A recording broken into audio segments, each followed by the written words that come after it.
నమస్తే, welcome to Telugu రాజ్యం. నేను సిరి. ప్రస్తుతం ఇప్పుడు ఈ రోజు ఒక హాట్ టాపిక్ ఏంటంటే 2029లో పిఎం రేస్లో ఎవరున్నారనే చర్చ అయితే జరుగుతుంది.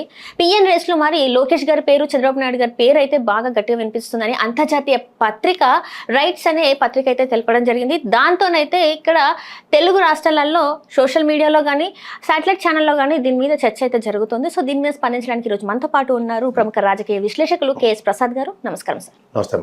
సార్, ఇప్పుడు మీరు విన్నారు అంతర్జాతీయ పత్రిక రైట్స్ అనే ఒక పత్రిక పిఎం రేస్లో 2029లో చంద్రబాబు నాయుడు గారు ఇంకా నారా లోకేష్ గారి పేరు ఉంది అని చెప్పేసి వాళ్ళు చెప్పడం జరిగింది. సో దీన్ని ఎలా చూడాలంటారు సార్? నాకు తెలిసి ఈ పౌడర్ డబ్బా ఛానల్ కానీ, లేదంటే ఈ కిరసనాయలు అమ్ముకునేవాడి దగ్గర, లేదంటే ఈ పెట్రోల్ అమ్ముకునేవాడి దగ్గర పని మానేసిపోయిన అమ్మాయి ఏమో అని డౌట్గా ఉంది అమ్మాయి. లేదంటే వాళ్ళు ఏమైనా పే చేస్తే ఈ పౌడర్ డబ్బాడు మనం బొకే ఇవ్వడానికి అటుకి వెళ్ళినప్పుడు ఇలాంటివి ఏమైనా బేరం పెట్టి వచ్చాడేమో అని నాకు డౌట్గా ఉంది. ఎవరికి కడుపు కారణం తిన్నాడు వాడు దిక్కుమాల ఆర్టికల్ ఎవరు రాయరు. ఉట్టికెగరలేనా స్వర్గానికి ఎగిరిందా అన్న సామెత ఒకటి ఎలాగైతే ఉంటుందో వాళ్ళు ఏడాది తడుకొని వస్తాను రేట్ చేయలేదు తెలియక. తర్వాత నిక్కచ్చిగా ఒక పద్ధతి పాడు ఉండే రాజకీయం అంటే ఉదాహరణకి మానబోడు రామారావు గారు పార్టీ పెట్టినప్పుడు యునైటెడ్ ఫ్రంట్ అని ఒక ప్రాంతీయ పార్టీల సమూహంతో ఒక ప్రధానమంత్రి రేస్లో ఉన్నప్పుడు కూడా ఆయనకి వెనకాతలు ఎవడు సరైన వాడు లేడని, అంటే పార్టీని ఇంకా ఆ విధంగా ముందుకు తీసుకెళ్లే సామర్థ్యం ఉన్న వాళ్ళు ఎవరు లేరని ఆయనే 10 మెట్లు తగ్గవలసి వచ్చింది. అప్పుడే మనకు వీపీ సింగ్ ఇలాంటివన్నీ అవి చూసింది దేశం. రెండోది, ఇప్పుడు రీసెంట్ పాస్ట్లో మీరు చూసుకోగలిగితే పోనీ ఎన్డీఏ కన్వీనర్గా ఉన్నప్పుడు ఒక అవకాశం, ఎందుకంటే వాజ్పేయి గారు ఎరా, అద్వానీ గారు ఎరా, తర్వాత చంద్రబాబు గారు ఎన్డీఏ కన్వీనర్ అన్న దగ్గర సడన్గా తట్టబొట్ట తగిలేసి బయటకు వచ్చి మొన్న రీసెంట్ పాస్ట్లో తెలంగాణ ఎలక్షన్స్లో ఎప్పుడైతే కాంగ్రెస్తో జత కట్టి అంటే ఒరిజినల్ ద మొనాటమీ ఆఫ్ తెలుగుదేశాన్ని బ్రేక్ చేస్తూ కాంగ్రెస్ మీద వ్యతిరేకతతోనే పార్టీ పెట్టిన ప్రాథమిక సిద్ధాంతానికి కూడా తిలోదకాలు వదిలేసిన తరుణంలో ఇవాళ చంద్రబాబు నాయుడు గారి క్రెడిబిలిటీ అన్నది ఇంకొక పెద్ద ప్రశ్న అన్నది చూసుకోగలిగితే 19 నుంచి 24 టెన్యూర్లో జైభేరి విజయ్ సంకేతాల కోసం అర్రులు చేస్తూ ఆ పార్టీ ఎలాంటి విధ్వంసకర మాటలు, ఎలాంటి జుగుత్సాకరమైన మాటలు నరేంద్ర మోడీని మాట్లాడిన దగ్గర, ఎందుకంటే ఇవాళ పవన్ కళ్యాణ్ గారి గురించి ఎవడైనా నా ఫ్యామిలీ ప్రస్తావన వస్తే పొడుచుకుని చచ్చిపోతున్నారు కదా, కుళ్ళి కుసించిపోయి. ఇంతకన్నా తీవ్రమైన గద్గద స్వరంతో ఆ రోజు విజృంభించిన వీరికి పిల్లికి ఎలకతోడు అన్నట్టు ఒకడు సాల్వాడు, ఒకడు సినిమా ఎక్స్ట్రా క్యారెక్టర్లో ఈ దిక్కుమాల ఎలివేషన్స్లో ఆ ఎక్స్ట్రా క్యారెక్టర్ గారు చూసావు కదా, నోటు శుద్ధి కూడా లేని తలా తోకలేని సన్నాచాడు. నేను ఈరోజు దాకా ఎవరికి వెళ్ళినంత డెలిబరేషన్స్ ఇవ్వలేదు. ఎందుకంటే ఇవాళ భారతదేశంలో ఆడపిల్లలను ఏ విధంగా గౌరవించాలన్న దగ్గర వాళ్ళు ఇవాళ స్త్రీల మీద జరుగుతున్న వివక్షకి వైవిధ్యభరితంగా వాళ్ళ కట్టుబాట్లు కానీ లేదంటే వేష భాషలు కానీ ఏ విధంగానూ తిలోదకాలు వదలకుండా వాళ్ళ ప్రాథమిక సిద్ధాంతాలకు కట్టుబడి ఏ విధంగా చేస్తున్న దగ్గర ఈ మగ సమాజం చేస్తున్న దరిద్రానికి వాళ్ళు బలిపశువులు అవుతున్నారు. దీని మీద నువ్వు మాట్లాడకుండా నీకు ఉదాహరణకి బాలకృష్ణ గారి స్టేజ్ మీద ఈ పనికి మన ఎక్స్ట్రా క్యారెక్టర్ గారికి ఉన్నట్టు అనవసరమైన దిక్కుమాల ఎలివేషన్లు ఇచ్చుకుని, అంటే బాలకృష్ణ మాట్లాడితే చెల్లుబాటు అయింది కాబట్టి నాకు కూడా చెల్లుబాటు అయిపోద్ది సామాజిక వర్గం అనుకున్నప్పుడు మెట్టితో కొట్టారు. వాళ్ళ మెట్టితో కొడితే ఎలా ఉంటుందో చుక్కలు బయర్లు గమ్మి తప్పైపోయిందని క్షమించుకుని అడుక్కుతున్న ఈ సన్నాస బ్యాచ్ ఆ రోజు బీజేపీ మీద ఈ కుళ్ళు కంపు కొట్టే సాలువా కప్పుకున్నాడు ఇచ్చే ప్రొవకేషన్స్కి ఈ దరిద్రానికి వీళ్ళు కూడా ఆ ట్రాన్స్లో ట్రావెల్ అయిన దగ్గర ఇవాళ పోనీలే అని కనికరించిన దానికి ఏకంగా ప్రధానమంత్రి స్థానానికి ఎసరు పెట్టేంత సామర్థ్యం ఉన్నప్పుడు ఇవాళ నరేంద్ర మోడీ గారి సామర్థ్యం ఏంటంటే భారతదేశ చరిత్రలో 4 సార్లు జవహర్లాల్ నెహ్రూ గారు ప్రధానమంత్రి అయ్యారు, ఆ మొనాటమీని బ్రేక్ చేయడానికి. ఆ మాటకు వస్తే ఇద్దరు సమకాలికలే, చంద్రబాబు గారు కానీ నరేంద్ర మోడీ గారు కానీ. ఈయనకి 79 వస్తే ఆయనకి 79 వస్తాయి. సో ఆ ఏజ్ క్రైటీరియా అన్నప్పుడు నరేంద్ర మోడీ గారు దిగిపోవాలంటే ఈయన బూత్ ఎలాగో ఈయనే దిగిపోవాలి అసలు. సో అది ఏజ్ క్రైటీరియా అన్నది ఎప్పుడు లేదు. ఎందుకంటే మన కరుణానిధి అన్న అతను ఓ బెంచ్ మార్క్ సెట్ చేశాడు. ఆరోగ్య పరిస్థితులు సహకరించకపోయినా సరిగ్గా తనకి ఆరోగ్యంలోనూ రాజకీయ దీంట్లో ఉన్నప్పుడు 93 ఏళ్ళ దాకా తనే ఫ్రంట్ ఎండింగ్ వారియర్ కింద ఉన్న తరుణంలో వీళ్ళిద్దరూ అట్టకట్టగా ఉన్నారు కదా, యోగాసనాలు వేసుకొని. సో ఏ ప్రాతిపదిక మీద నువ్వనేది వస్తుంది. ఇంకోటి అవతల అమిత్ షా గారు అందరికైనా చిన్న తెలుసా, 60 ఏళ్ళ లోపల ఉంటుంది ఆయన ఏజ్.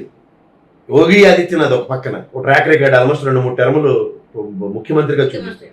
ఇది కాక సూర్య తేజ ఎవరు అతను మహారాష్ట్ర నుంచి ఉన్నాడు. ఇది కాక ఫెడరలిస్ట్ లాంటి వాడు ఉన్నాడు, యంగ్ అండ్ డైనమిక్. మహారాష్ట్ర నుంచి ఇంకా చెప్పాలంటే గడ్కరీ గారు ఉన్నారు. ఇలాంటి వాళ్ళందరూ ఆర్ఎస్ఎస్ బ్యాక్గ్రౌండ్లో ఎంతమంది ఉంటే యాడ్ నుంచి వచ్చారు ఈ బుడంకాయ లోకేష్ గారు, ఈ చంద్రబాబు నాయుడు గారు. పోనీ ఒక దేశ రాజకీయాల ముఖ చిత్రాలు మార్చిన ఎన్డీఏ కన్వీనర్ సామర్థ్యంలో, ఎందుకంటే కూటమి కింద కట్టిన దగ్గర ఆ రోజు ఇతని ప్రస్థానం లేదు. అంటే గతంలో అంటే రెండుంది ఏంటంటే రామారావు గారి దగ్గర నుంచి పార్టీ తీసుకున్నప్పుడు ఈయన పక్కన నెక్కచ్చిగా 60 మంది 50 నుంచి 60 మంది తనతో పాటు ట్రావెల్ అయ్యేంత సామర్థ్యం కలిగిన నాయకులు చంద్రబాబు గారికి ఉండేవారు. అందుకే పార్టీ ఈరోజు 40 సంవత్సరాల పైచిలుక నిలబడి ఉంది. ఎవరు ఈ చిన్నపిల్లలు లోకేష్ వెనకతలు ఉన్న వాళ్ళందరూ వాళ్ళకి స్టాటిస్టిక్స్ వస్తున్నాయి చూసుకోమని దానిలో రివ్యూలు చేసుకుంటారు. దమ్ముడికి పనికిరాని 80 మంది ఉన్నారని చెప్తున్నారు. ఈసారికి వెళ్ళడమే miracle, next time impossible to next అని. ఇలాంటి సామర్థ్యం కలిగిన నాయకులతో లేకంగా ప్రధాన రేసులో ఉన్నారంటే what does it mean by? వీళ్ళకి ఏంటంటే కళ్ళ ముందు అలా కాదు, వీళ్ళకి కళ్ళ ముందు ఏంటంటే రేవంత్ రెడ్డి గారు కనబడుతున్నారు. ఎలా క్యాబినెట్ హోదా కూడా మినిస్టర్ కాకపోయినా ఆయన ప్రస్థానంలో అంచెల వారికి ఎదిగి ఏకంగా ముఖ్యమంత్రి సీతం అది ఇష్టించిన తర్వాత వీళ్ళు ఎలివేషన్ తప్పేలా బ్యాచ్ కదా. అలాగే లోకేష్ గారిని కూడా ప్రధానమంత్రి స్థాయికి తీసుకెళ్ళిపోతామని రైట్ సంస్థతో రాయించిన దిక్కుమాలాటికల్ అంటారు. శిష్యుడు కాదు, ఆయన శిష్యుడు అంటే తొంతనని చెప్తున్నాడు. ఆయన ఎవడు పడతాడు ఆ బాధలు? శిష్యుడు కాదమ్మా. ఎప్పుడైనా కేసీఆర్ని రేవంత్ రెడ్డిని ఇద్దరిని దయించి శిష్యులని ఎవరు చెప్పకండి. సామర్థ్యం కలిగిన నాయకులు, వాళ్ళు తలుపులేసి బంధించిన వాళ్ళ సామర్థ్యం ముఖ్యమంత్రి స్థాయికి ఎదిగినంత వాళ్ళు స్వతంత్రంగా ఒక నేషనల్ పార్టీని శాసించేంత స్థాయి రేవంత్ రెడ్డి గారికి. ఒక స్వతంత్ర ప్రతిపత్తి ఒక ప్రాంతీయ పార్టీని పెట్టుకుని తను గెలిచి ముఖ్యమంత్రి స్థానాన్ని అధిరోహించేంత సామర్థ్యం కలిగింది కేసీఆర్. అందులో చంద్రబాబు గారి ప్రస్థానం ఎక్కడుందో ఒకసారి చూపించి. సామర్థ్యం అంటే పార్టీ కూడా అయింది కదా. ఎవరిది ఎప్పుడు ఎత్తిపోయింది జాతీయ స్థాయి పార్టీ? చిన్న మీకు చెప్తాను, వాళ్ళు అంత ఎలివేషన్స్ ఇంత టెక్నాలజీ చెప్తారు కదా.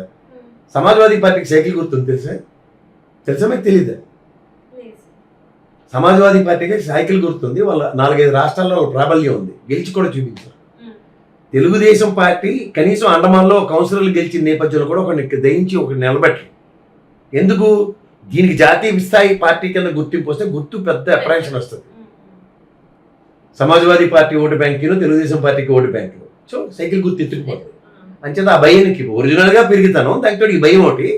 జాతీయ స్థాయి ఎలివేషన్లో నేను చక్రాలు తిప్పేశాను, మొంగరాలు తిప్పేశాను, తాళ్ళు వెళ్తూ ఉంటారు కూర్చుని. అంతకు మించి ఇంకేం లేదు ఇక్కడ. ఓవర్ యాక్షన్ వల్ల ఏంటంటే ఈ లోకేష్ అన్నవాడు ఎందుకు ఎలా ఏమిటి అనే ప్రస్థానంలో ఇతని యొక్క ప్రస్థానాన్ని ఎలివేషన్స్తో పైకి తీసుకెళ్తాం అన్న నేపథ్యమే తప్ప సామర్థ్యం అంటే చూడు, రౌతు బట్టి గుర్రం పరిగెడుతుందంటారు తెలుసు కదా. ఆ రౌతు చంద్రబాబు నాయుడు గారు అయితే గుర్రం సామర్థ్యం లేదు. అయితే ఒకవేళ రౌతు లోకేష్ గారు అయితే గుర్రంకి సామర్థ్యం లేదు. ఇది వాళ్ళ original problem. Original problem overcome చేయడానికి ఓ పక్క రౌతు పరంగా చంద్రబాబు గారికి ఎలివేషన్స్ ఇస్తుంటారు, గుర్రం పరంగా లోకేష్ గారికి ఎలివేషన్స్ ఇస్తుంటారు. వీళ్ళిద్దరు కాంబినేషన్ కదా ముందుకెళ్ళేది రేసు. జాతీయ స్థాయి గురించి చెప్తాను. జాతీయ స్థాయి అన్నప్పుడు నీ ప్రస్థానం ఎక్కడ? అంచెల వరి ఎదిగి ఇప్పుడు ఎవరో దాకా ఎందుకమ్మా? సచిన్ పైలట్ గారు ఉన్నారు, నెక్స్ట్ మన మాధవరావు సింధియా గారు అబ్బాయి ఉన్నాడు. వీళ్ళిద్దరు రాజకీయ ప్రస్థానంలో ఒక ముఖ్యమంత్రి ఫ్యామిలీ నుంచి వచ్చిన వాళ్ళే కదా. సో అలాంటి వారికి దిక్కు దివాలం లేదు కేంద్ర స్థానంలో. కేంద్రంలో మళ్ళీ ఏవియేషన్ మినిస్టర్గా చేసాడు, ఇవాళ హెచ్ఆర్డీ మినిస్టర్ చేస్తున్నాడు, అన్ని రకాలుగా చేస్తున్నాడు. మాధవరావు సింధియా అనేటువంటిగా దిక్కులే. అట్లీస్ట్ జాతీయ స్థాయిలో రామ్మోహన్ రెడ్డి గారికి అశోక్ గజపతిరాజు గారికి వచ్చిన ఎలివేషన్ లోకేష్ కుందా? కేంద్ర హోదాలు చేసిన వాళ్ళు ఏ ప్రాతిపదిక మీద? పోనీ ఇవాళ సంకీర్ణ ప్రభుత్వాల నేపథ్యంలో బీజేపీ అనగానే గడగడగలాడుతున్నారు మొత్తం దేశంలో, ఇంక్లూడింగ్ కాంగ్రెస్ పార్టీతో సైతం. వాళ్ళ మినిమం మార్క్ కనబడుతుంది. ప్రస్థానం 150-200 పైచిలుకు స్థానాలతో వాళ్ళు నిలకడగా ఉండి మిగిలిన ప్రాంతీయ పార్టీల కోయిలేషన్తో ఎన్డీఏ కూటమి. అలాంటి కాంగ్రెస్ పార్టీ బిక్కులాడుకుని 100 స్థానాలకు దిక్కు దివన లేదు. సో ఈ నేపథ్యంలో వీళ్ళు ప్రాణాలకు తగ్గించి సమైక్య రాష్ట్రంలో 40 పైచీలకు ఎంపీ స్థానంలో ఉన్నప్పుడే సామర్థ్యాన్ని ఉంచుకుని కూడా ప్రూవ్ చేసుకున్న ఎనిబిలిటీ ఉన్న వీళ్ళు ఇవాళ రాష్ట్రాన్ని ఎడదీసి మూసుకుని కూర్చుని 25 స్థానాలకు పరిమితం చేసిన వీళ్ళకి దిక్కు దివానా లేదు. 20 స్థానాలతో దేశ ముఖ చిత్రాలు మార్చేసేంత నేపథ్యం ఇక్కడ లేనప్పుడు, ఉదాహరణకు ఉత్తరప్రదేశ్ అనుకుందాం, ఇదే చంద్రబాబు గారు అయితే సైకిల్ గుర్తు సమాజ్వాదీ పార్టీకి ఈక్వలెంట్గా తెలుగుదేశం అక్కడ 80-90 స్థానాలు పార్లమెంట్లో గెలిచి ఉత్తరప్రదేశ్ అన్న రాజకీయ నేపథ్యం ఉంటే ఒక 40 డిస్కషన్ తెరలేపచ్చు. ఒక ప్రాంతీయ పార్టీ హోదాలో ఉత్తరప్రదేశ్ని చారిత్రాత్మకంగా 40-40 సంవత్సరాలు బట్టి శాసిస్తున్న పార్టీ అని. యాడ ఇక్కడ పార్టీ విభజిస్తున్నప్పుడు, రాష్ట్రాన్ని విభజిస్తున్నప్పుడే దిక్కు దివానం లేక ఈ గోడ మీద పిల్లలకి ఎటు కావాలంటే అటుకు అనుగుణంగా రాసే ఉత్తరాలు, ఆ కుళ్ళు కంప కొడుతున్నారు సాల్వ్ అవ్వడం పరికమాల మాటలు నమ్ముకుని కుక్కతో కట్టుకుని గోదావరి. బీజేపీ సాన్నిధ్యంలో సేద తీరుతున్నవాడికి ఏ కోపం వచ్చిందో తెలియదు. కుల ప్రాతిపదిక బయటకు వచ్చిన ఎక్స్ట్రా క్యారెక్టర్ ఎలివేషన్స్కి లోకేష్ గారికి చంద్రబాబు గారికి ఎలివేషన్స్ ఇస్తే ఇలాగే ఇంత దౌర్భాగ్యంగా ఉంటాయి.